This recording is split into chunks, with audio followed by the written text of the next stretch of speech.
All right, we are recording. Okay, guys. So, real quick, I had this idea of the Bible Club a long time ago, and I kind of gave some of you guys information about it. But I said now's a good time, to start this club because of the need in the world that we have today, and we need iron men of God. We need iron men, and I think that it's appropriate. Our verse is Proverbs 27:17. So let me just go over to share screen.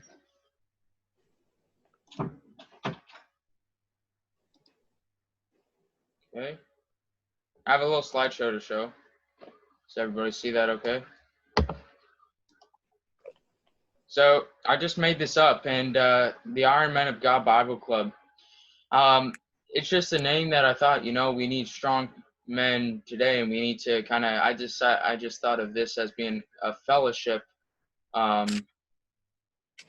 between believers and a discipleship. So Proverbs 27:17 says, "Iron sharpeneth iron, so man sharpeneth the countenance of his friends." I like a lot of things with iron. Me and my brother, we like bending metal poles and trying to figure out ways to heat metal up. But and we're, but when iron sharpeneth iron, when you take a metal file to a lawnmower blade, you get a really sharp blade, and they're both effective. And so we see here that if we sharpens the countenance of others, if we sharpen each other, then we're able to go out and, in our turn, sharpen others outside of our group. And, I know this isn't very big now, but it's really a time for us to stand up and to, take on this world. So, real quick, I kind of put down our mission. Our mission as believers is to grow and train ourselves as Christians. 2 Peter 3:18 says, "But grow in grace and in the knowledge of our Lord and Savior Jesus Christ. To him be glory both now and forever. Amen." So it's talking about grow in grace. We're not supposed to grow in prejudice among the believers, right? We're not supposed to grow in strife. We're supposed to grow in grace. And that means, especially when you have newer believers, you need a lot of grace because they're going to still have their old ways with them. And I don't know about you guys, but, I've met people who I've kind of talked to, and they just got saved, but they're still saying the same dirty things. And not everything changes just like the snap of a finger. I don't know. Have you guys ever experienced that? Or Yeah. Actually, people like that. Yeah, I mean, and sometimes people just claim to be Christians, but they're a really bad testimony.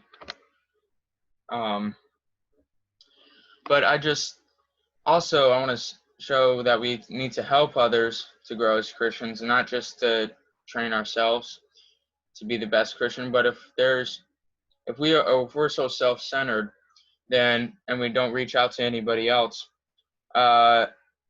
there are power in numbers. Jesus Christ will use anyone and everyone he can to go out and fulfill the Great Commission.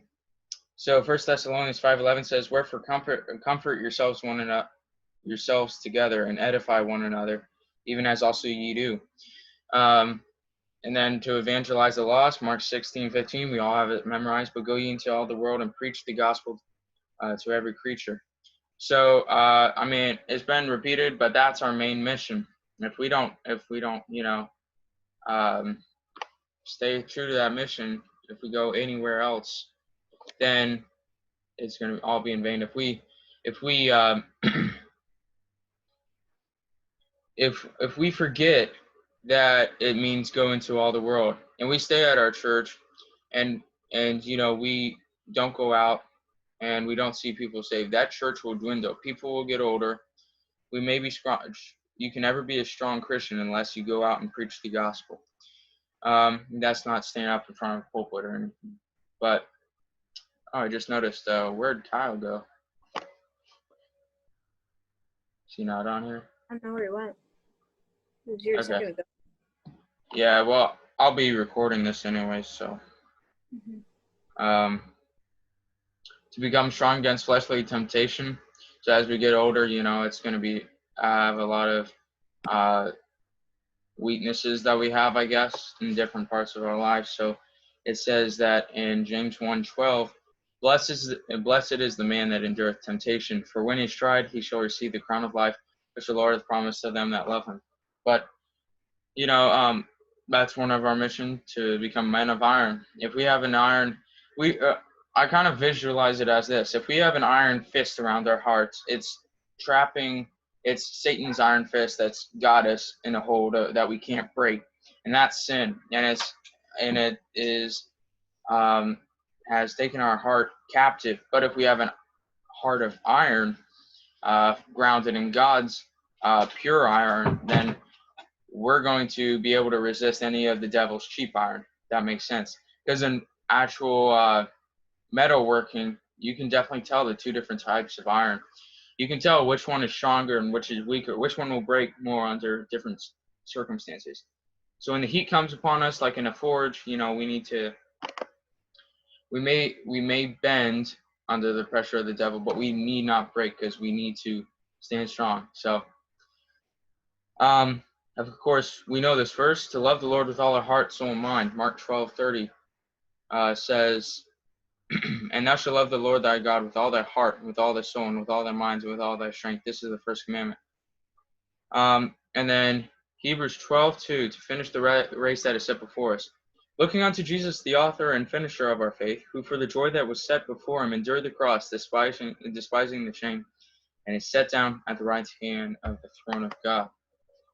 And then our next slide is, go ye into all the world and preach the gospel to every creature. He that believeth and is baptized shall be saved, but he that believeth not shall be damned. We see here that there's only two ways. It's either up and down.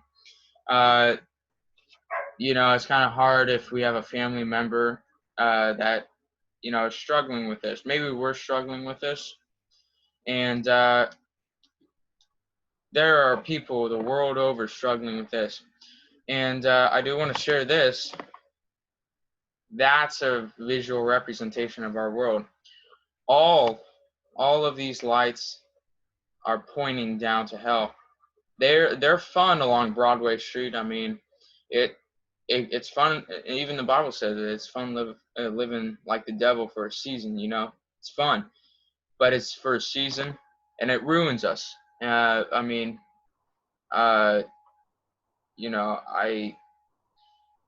just ruins us, and it destroys us.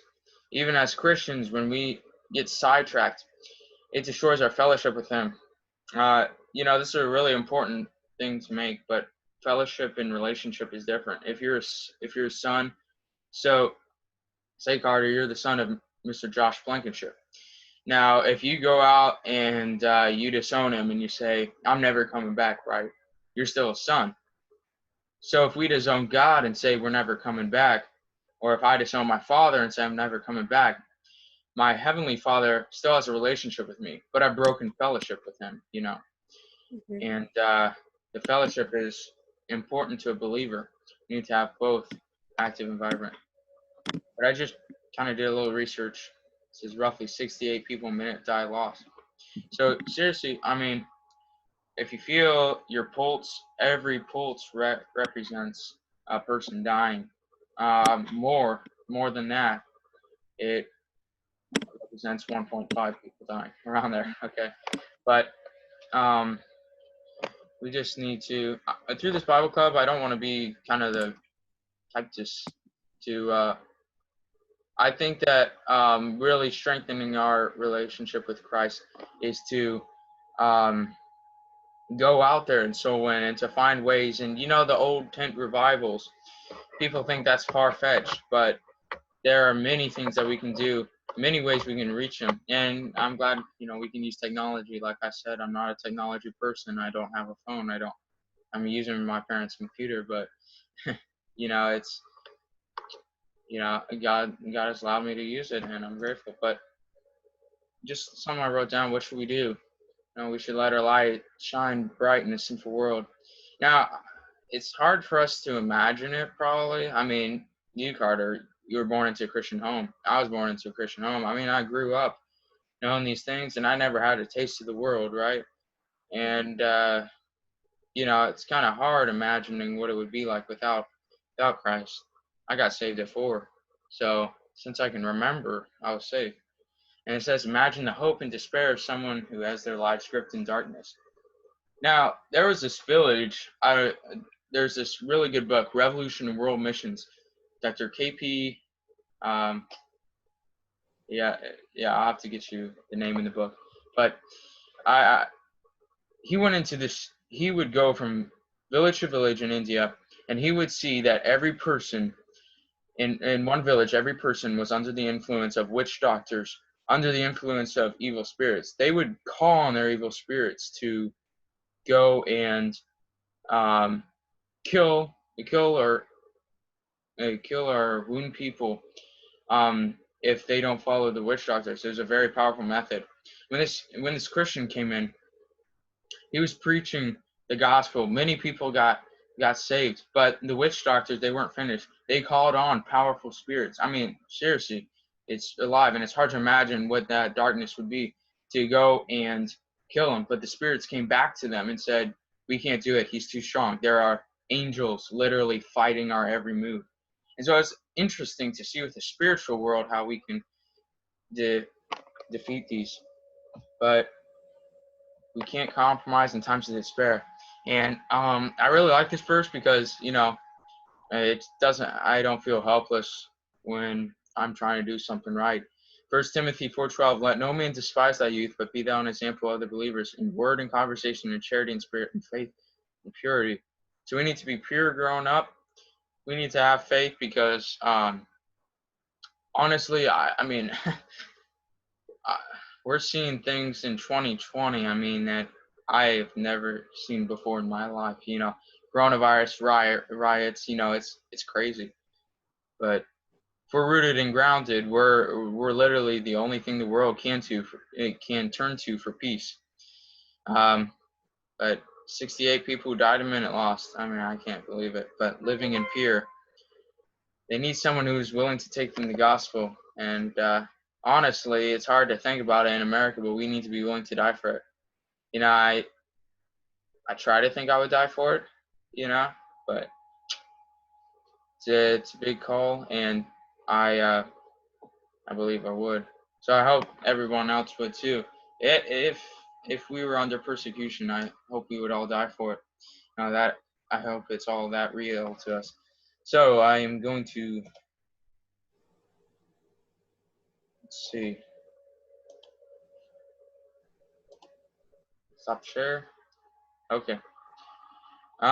So real quick, I was going to go through a little bit, walk through this slideshow, but I have a book for anybody who's interested. I'm sure other people will be seeing this, but don't mind, I'll just show it to you guys real quick.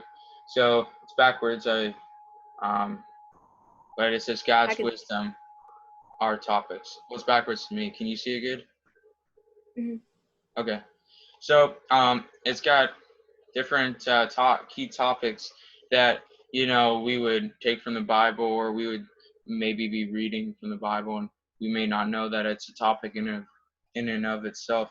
But it's got all sorts of things. It's got abstinence, alcohol, anger, baptism, Bible, bitterness, conduct, creating, cults, dating, death, depression, discouragement.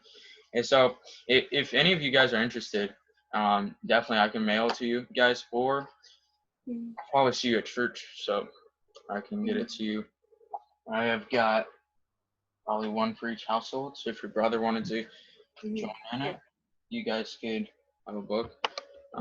Could bring one tomorrow for me. That'd be good. Okay, yeah, probably see you there. So yeah, I was going to have a video but I think that I'll be able to maybe do it next week. See, we have about 10 minutes. So, is there any topic you would like to discuss, or? Not really. Well, I kind of had one picked out. Normally, I would like to, talk about salvation, but it's a discipleship program, so I mean, I'm convinced that we're all saved. Hopefully, everyone is. But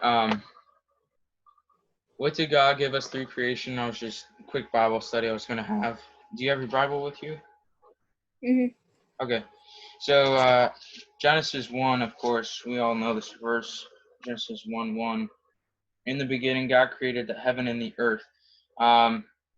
So I would say the most controversial verse in the Bible, if you would agree with me, because if they can disprove this verse, they can disprove the whole chapter of Genesis, the whole creation story. They can then disprove all of Genesis. They can then disprove all of the books of Moses in the Bible. So it's really important to our faith, because when they attack our foundations, where we came from, it attacks the building. So when you attack this verse, I mean, really, you attack salvation, God, and grace. It's sad that people won't admit they're a sinner, but then when they won't admit they're a sinner, they'll have no hope, because they won't have the opportunity to have grace. See, when they refuse this verse, they're refusing that they're a sinner, and when they're refusing that they're a sinner, they're refusing that there are no moral standards given by God. Everyone has a sense of morals, I guess, right and wrong, but they really can't explain that, and they try to not explain that. But God gave us that on creation. So I just want to, let me see before I run out of time. I just want to quickly give an outline.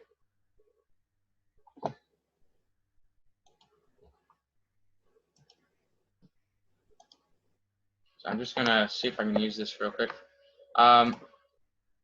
So we see here that we have the title of the message, What Did God Give Us?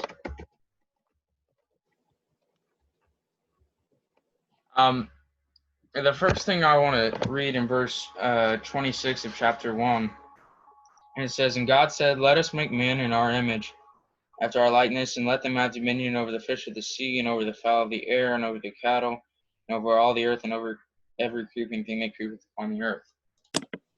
Okay, so let's see.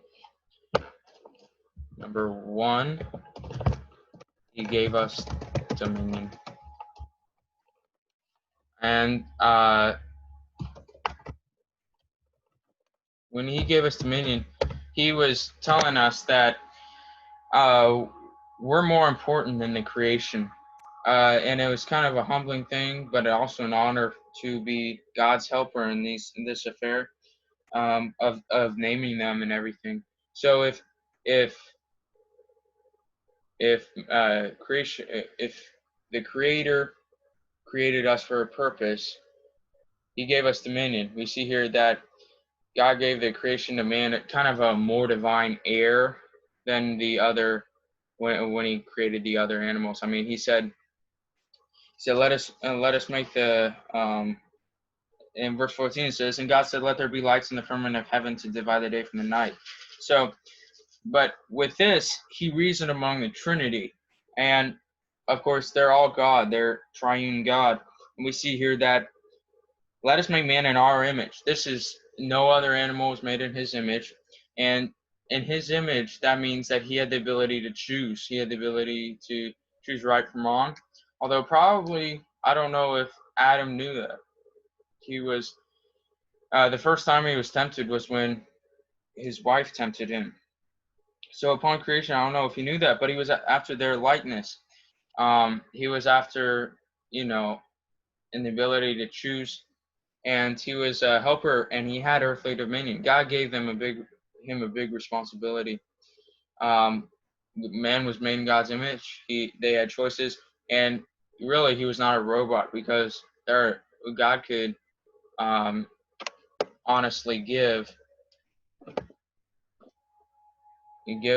creation, but demand praise from it, and make it a robot. But we see here that he gave us choices to choose to praise him, and we see here that in verse 27 through 28, it says, "So God created man in his own image. In the image of God created he him. Male and female created he them. And God blessed them, and God said unto them, Be fruitful and multiply and replenish the earth and subdue it, and have dominion over the fish of the sea and over the fowl of the air and over every living thing that moveth upon the earth."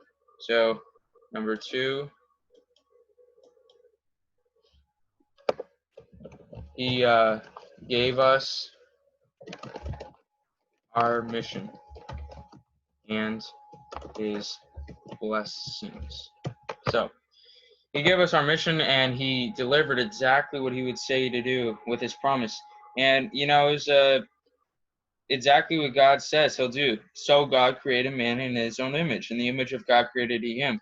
Male and female created he them. So God recognized the need for a helpmeet, just as the triune God were 3 different persons, all doing different things and working together. God realized the importance of teamwork on this earth to have dominion. But he didn't just do that. He didn't just create them a team, but he blessed them. He was genuinely caring about us, and which set them apart from other creatures. There is not another time where he blessed animals, saying, "Be fruitful and multiply." Giraffes, be fruitful and multiply. Humans is what he gave his blessing exclusively to humans. We see here that I did write down what subdue was, because I was wondering what that meant. And subdue means to tame or to render submissive. I mean, there are different definitions, but those were the ones that stuck out to me. To tame or to render submissive. So when I'm not claiming all environmental specialists, are bad, but what they teach is that the creation is more than the creator. We forget all about the creator and say it happened by random chance. Whereas, and they're kind of trying to get man to serve the creation, where we should have dominion over them, and they should serve our needs. But that doesn't mean when we have dominion over them, we shouldn't forget about them. We need to take care of God's planet, but we see here that it's not supposed to be put over us or the creator. When you're on the side of a cliff and someone has fallen down the cliff, are you going to go save the person, or are you going to disturb the evergreen trees nearby as you get down the mountain to help them? You never want to place creation more than the creator, or the animals more than humans, because the souls are what matter. I do want to hurry, I think, because we're getting close to the end. Just going to write it down real quick, and maybe we can talk about it next week. But in verse 29 through 30, he gives us responsibility.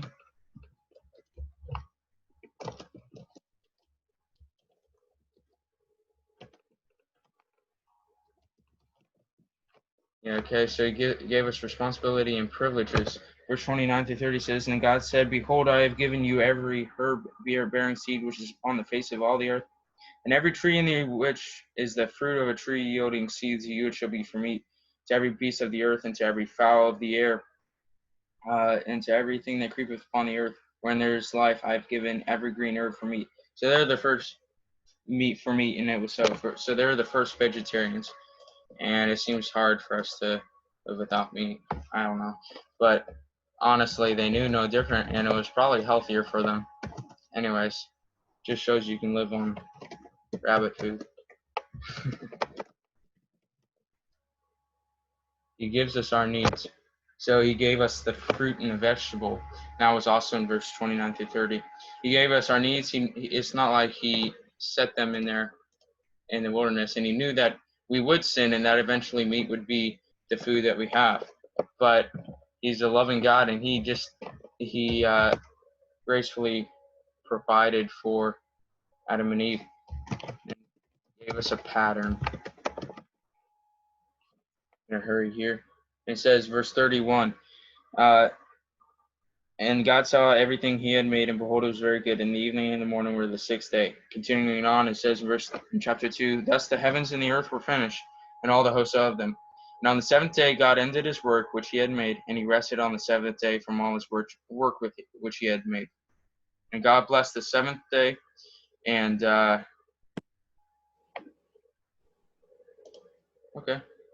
so God blessed the seventh day and sanctified it, because that he had rested from all his work which God created and made. So he set us a pattern, and it's no wonder, people think it might be a coincidence that for 7 days in a week we have our, week. But it's kind of strange coincidence. So strange that I don't think it's a coincidence, but that God created it that way. The seventh day he rested. But that seventh day also serves as the first day, bringing in the first fruits of our labor that we have worked for. And so it just shows us a pattern for our week to work 6 days and rest on the seventh. So honestly, it doesn't mean we have to, just because we have a 5-day job or something like that, means it's bad. But on Saturday, it's a day where we can work, we have the freedom to work. And on Sunday, it's a time of fasting almost from work, which I like work, but for Sunday, it's a good time to just sit down and reflect on the week. And last of all,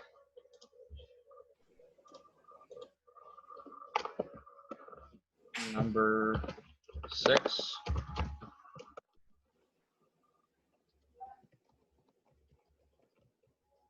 Gives us choices, and that we'll continue on with.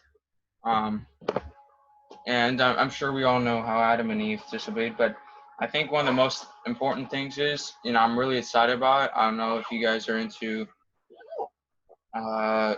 science much. But from a practical worldview, if we learn how to defend our faith you don't have to know more than someone to question their faith. Do you guys listen to Jonathan Park or anything like that? Yeah. Because it's a good resource. If you want to, I don't think Vision Forum was what it used to sell it from, but you can still find it on just Christian organizations or maybe even eBay. But it's a good kind of it helps you understand in an adventure sort of way of how real life, how we can challenge evolutionary and people who are attacking our faith. So I don't know if you guys have heard of David Rives, but he's got some really good videos that I think we can go on creation, talk about creation stuff, but just for a couple weeks to kind of start off. And then, there's so many topics in the Bible. If you guys are interested in continuing this, and there'll be a time probably if we have enough people that if all of us wouldn't mind just meeting together once this is all sort of done. We may be able to have cookies and stuff like that and lemonade, but just kind of meet together and kind of have like a little Bible study, but also plan activities to kind of help us grow. So just something I thought up, and we'll just see how it goes along with, trust God. But okay, let's see. So I guess I am done. Do you have anything you want to say? Or just okay. Thank you for doing this. Yeah, you're welcome. Hopefully we'll be able to get, I know it's short notice, but hopefully we'll be able to get some others on here in the next few weeks. But yeah, it's really good weather outside. I've been doing a lot of practicing soccer, riding bikes, all that stuff. So when's the next one? Yeah. When is the next one? When is the next one? I was gonna discuss that with your parents or with you guys. I don't know what time would work for you guys. I'd have to check with all the others, but I don't really matter now. It's summer. Yeah. So I know the Moravics said like Tuesday or Thursday, and I was thinking about having it sometime in the week so that Saturday is a busy day for most people. So Mm. I mean, for it to be right on the busy spot, but we can have it in the week. That'd be good.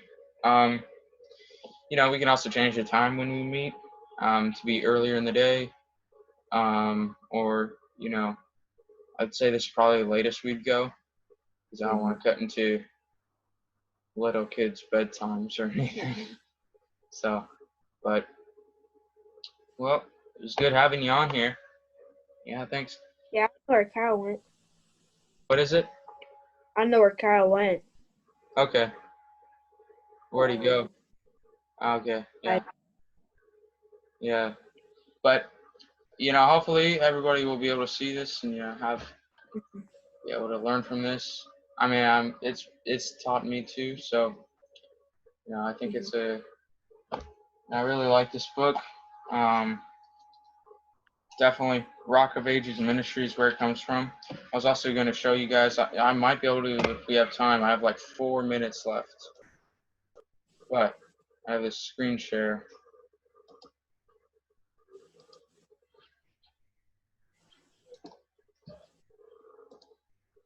So this is a little Yes Club's Bible study. It's with Rock of Ages. It's actually where this book came from, and it's got when you log in. I'm already logged in, but let's see here. It's got courses you can do, and of course it's kind of like a training group. You got Bible basics. So click on one. It's got you have take this course. You can complete course progress, get certificates, and have a lot. It has quite a few topics, but they're all in different thing. And then I've been trying to work through the New Testament. What they do is you have gotten in Matthew, see, I've done that chapter. And so you have the text, you read the text, and then you take a quiz. And each time you go through it, it'll have you go through the whole of New Testament. And it'll point out things that, sometimes they'll have true or false. Did Nicodemus meet Jesus Christ at 3 o'clock in the morning? True or false? Does the Bible say that? It kind of opens your eyes to other possibilities and kind of just gets you more familiar with the text. But we got all sorts of courses. Bible Essentials, of course, shows us exactly our foundations and our beliefs. So, but that's just what I want to share. I think we're getting on our time limit. But yeah, so thanks for coming. You have a good night.